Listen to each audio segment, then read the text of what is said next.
Makeshift clinics in Eastern Ghouta have been filling up with the wounded.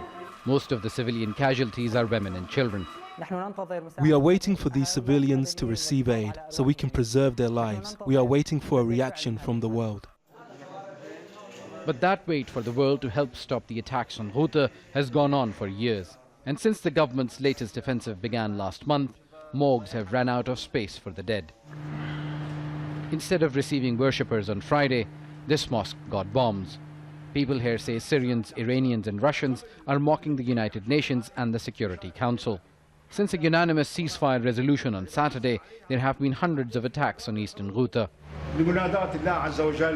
This mosque was here to praise God. There are no weapons or cannon here. The regime bombed it 10 minutes before the ceasefire. Why are you, the world, silent on these war crimes? Those allegations have echoed at the Human Rights Council.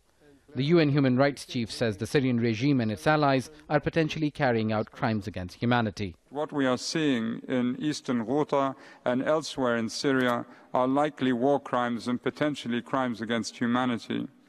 Civilians are being pounded into submission or death. The perpetrators of these crimes must know that they are being identified, that dossiers are being built up with a view to their prosecution, and that they will be held accountable for what they have done. Day 5 of the 5-hour pause in fighting was no different from previous days, with more airstrikes and shelling. Close to 700 people have been killed in the relentless bombardment. The choices for nearly 400,000 people are to starve, surrender or die.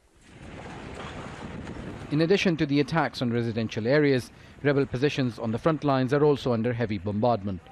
Jaish al-Islam and Failaq al-Rahman fighters have been holding meetings with families to assure them they are not going to retreat.